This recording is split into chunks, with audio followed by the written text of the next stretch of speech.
What a lovely child. She looks just like me, and my wife is pregnant with our second one. What? Why are you here? Bringing his mistress and kid to my hospital and then asking, why are you here? That's just unbelievable. I wish I could throw the same question right back at him. Why are you here? I'll make sure he regrets casually showing up at my workplace. My name is Bianca. When it gets a bit chilly, I find it so cozy in bed in the morning that I often sleep in, even when I'm 40. Today, I slept through my alarm and didn't wake up my husband, so I apologized profusely. No, it's my fault for sleeping in, he said with a smile, but I still felt bad because I had promised to wake him up the night before. Nowadays, I live a pretty laid-back life, but in my 20s and 30s, I was a busy internist, always on the go. My life changed a lot when I got married, not just in terms of my career as a doctor. It was busy, and there were a lot of new things to get used to, but I thought I was living a happy life. Until that day. It happened in the 10th year of my marriage to Frank, when I was 35. We were high school classmates and dated for a while, but broke up when I left for college. Years later, we reconnected at a class reunion and ended up getting married. We shared a lot of interests and I think we had a pretty good marriage. But even after 10 years, we hadn't been able to have kids. We weren't infertile and we both wanted children. Maybe if we hadn't just left it to nature and had been more proactive, we could have had a child. But the truth was, I was too busy to even think about raising a child.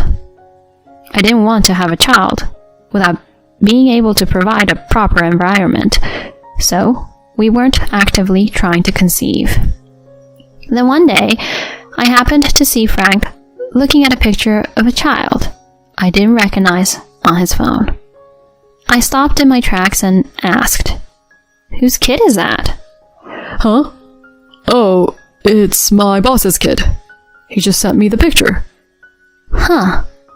He quickly closed the screen, so I couldn't see the face well, but the child looked about 4 or 5 years old.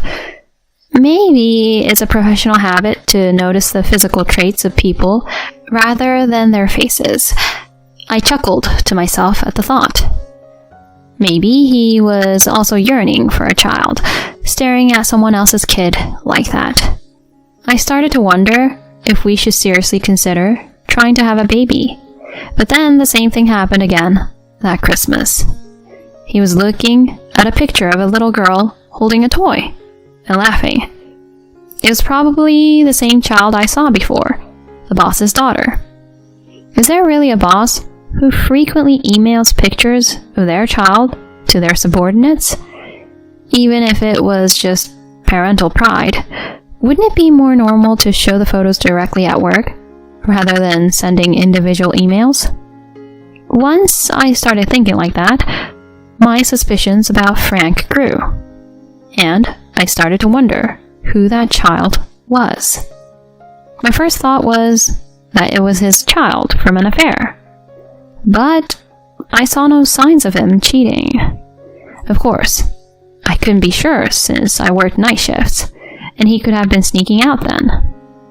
But knowing how he always tidied up the room and took care of the laundry and meals when I was away, it seemed unlikely. He worked during the day and spent the evenings with me, or did chores when I was on night shifts. I didn't think he had time for an affair, but I couldn't shake the feeling that something was off. So, I took a day off without telling him, and decided to stake out near his office. Thinking I was foolish to waste my day off like this, I waited at a cafe in front of his office, sipping coffee. After a while, Frank left the office later than usual for a sales call. I quickly left the cafe and followed him. He went to an apartment, and when he rang the doorbell, a woman and a little girl came out to greet him with smiles. It was a girl from the photo, and I just broke down crying. But it was just a woman and a child coming out to greet him. There was no solid proof. Maybe he was just visiting a friend and her child. But my gut told me that the woman was his mistress and the child was his.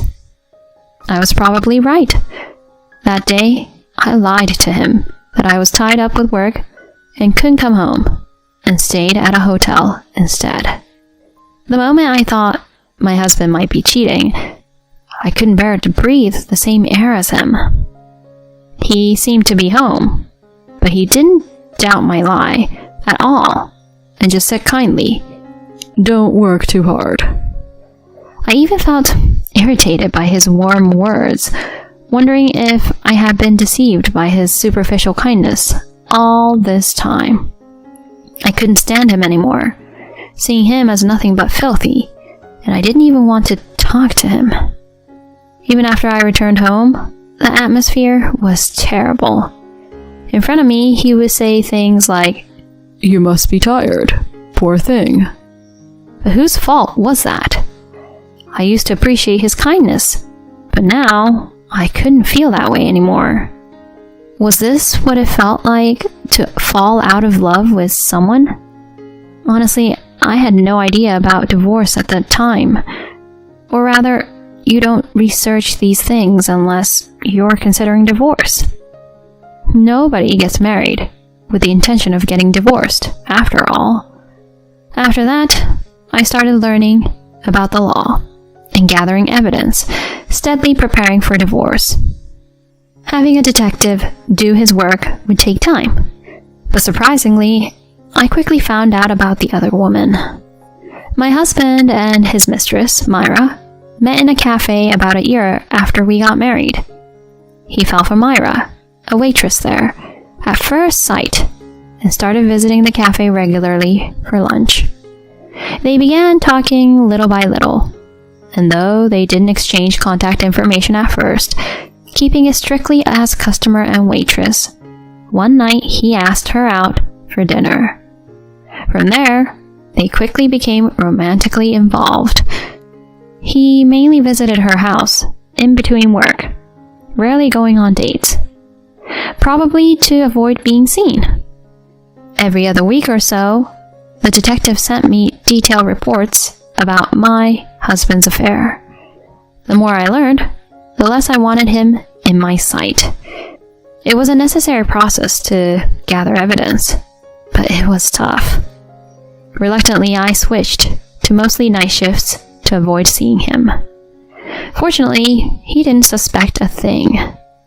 Thinking I just needed to go through with a divorce, about a month after the incident, a family walked into my consultation room, saying, "Excuse us." "Okay, Maya, be good."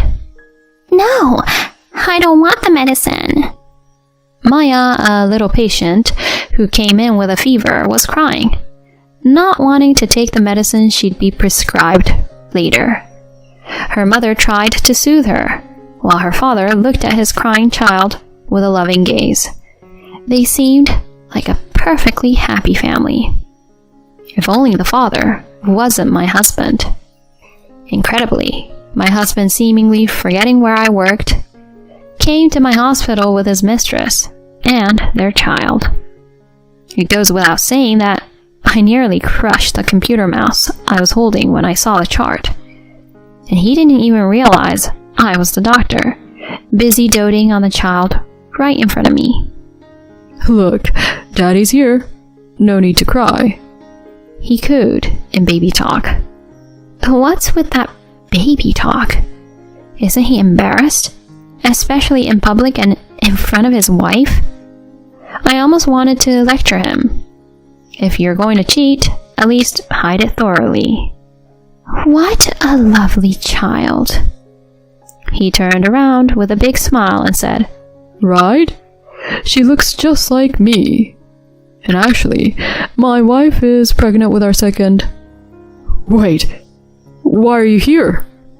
The moment he saw my face, his expression froze.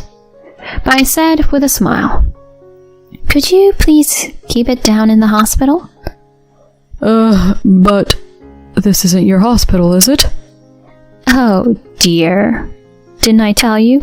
I help out at this affiliated hospital twice a week. Did you forget? Frightened by my smile, his face turned pale, and Myra, his mistress, worriedly asked, "Are you okay?" What a lucky girl Maya is to have such great parents. "Ah," Myra replied, clearly confused about why I was suddenly praising them. She seemed unsure what to say, but managed a polite, "Thank you."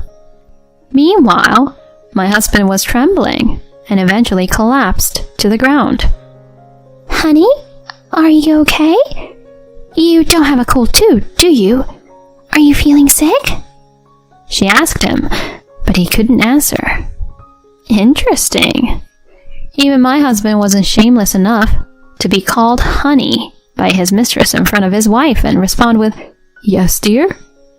"Is your husband okay?" I asked sarcastically. Then my husband, with a forced smile and a strained expression, was sweating profusely and looking off into the distance.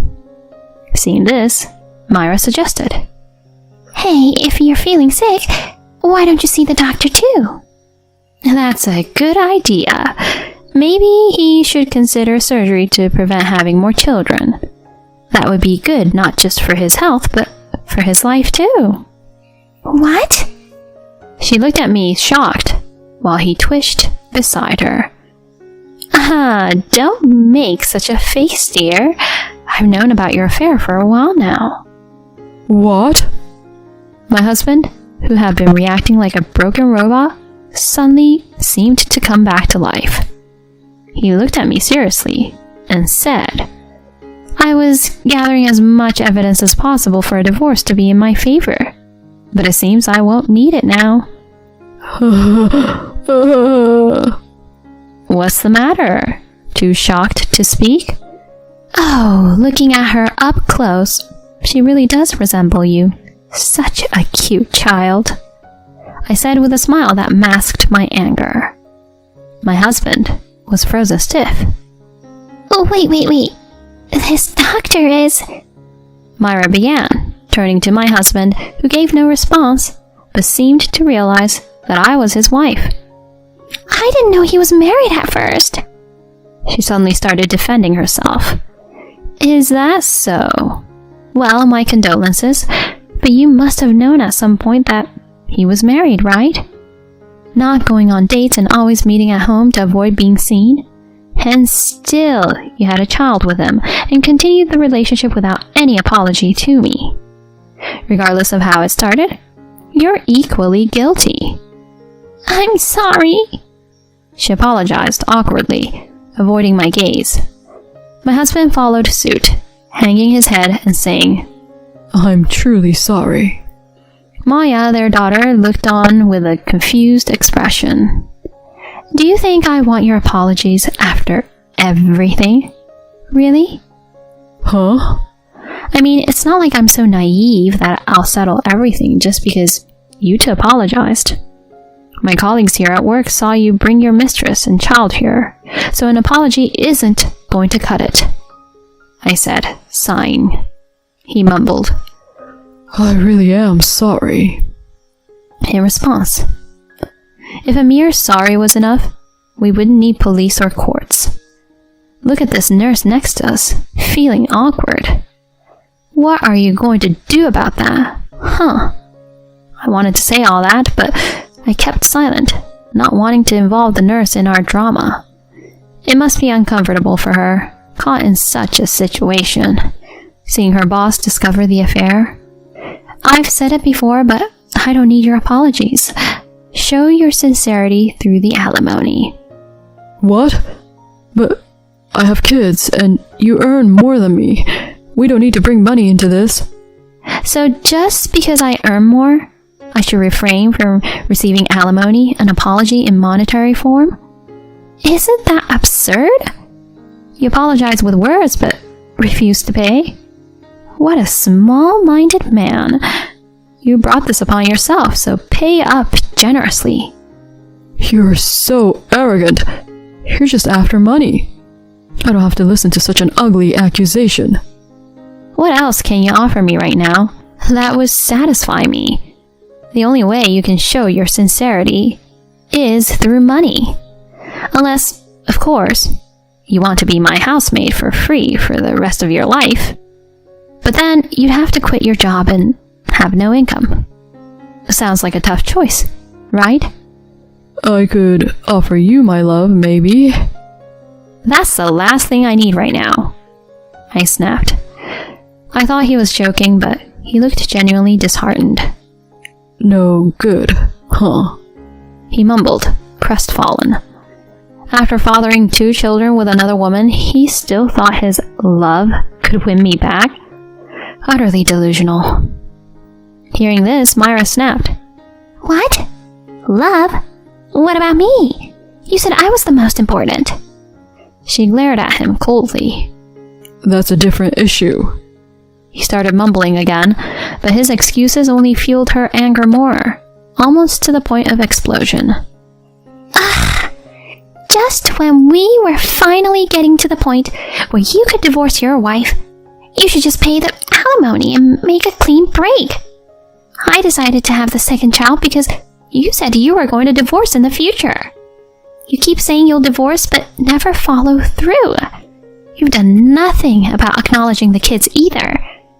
If you're going to be so indecisive, I'll make sure you acknowledge these children and get child support from you before I leave you. I'm a mother now, and I can't deal with your indecisiveness. As she ranted at my husband, he tried to calm her down, saying, Don't get so angry. But his weak attempt only added fuel to the fire. She heated up and was about to throw something at him, but the nurse and I stopped her. Anyway, after the divorce, whether you remarry your mistress or do whatever, I don't care. I'm not interested in you anymore. He looked dejected at my words. The idea of being discarded after having an affair must have been frustrating for him.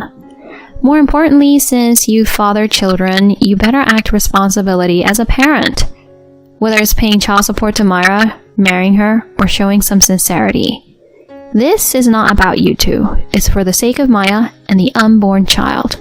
Make sure you don't ruin their lives. Despite my anger, which he had never seen during our marriage, he seemed to understand and replied, I will take it to heart. After raising my voice in the hospital, I got scolded by the medical director, but I successfully divorced my husband. As I had declared, I received the alimony I asked for, and the property division went as I wanted. Frank did remarry Myra, and she seemed to have decided to keep a tight rein on him, thinking, I can't let this indecisive man do whatever he wants. He has to report to her if he's coming home late and is obligated to call before coming home. He hardly has any free time on weekends and is forced to spend it all on family activities. She manages all his salary. He has to bring lunch she prepares every day, and he must declare any purchases he wants to make. This is all because of her love for him, to keep him from wandering off. But it seems he's getting tired of her overbearing love. Well, it's a relationship that started with an affair, so it's natural for her to feel insecure. It's his own fault. Still, he seems to care for the children, spending weekends on kindergarten events or going to amusement parks, so my wish for the children's happiness is fulfilled.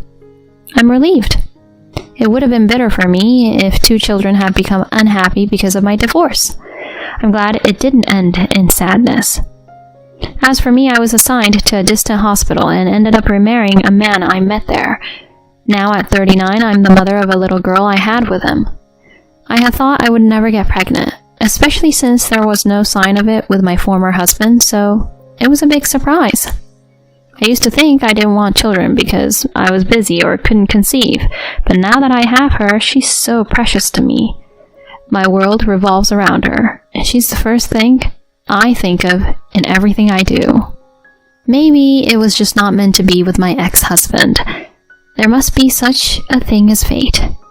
Maybe I didn't conceive with my ex-husband because we were meant to divorce. With my current husband, I got pregnant almost immediately after marriage, and everything has been surprisingly smooth. Maybe we were also destined to marry. It sounds like a dreamy girl's fantasy, but why not? Women, no matter their age, always longed for romance.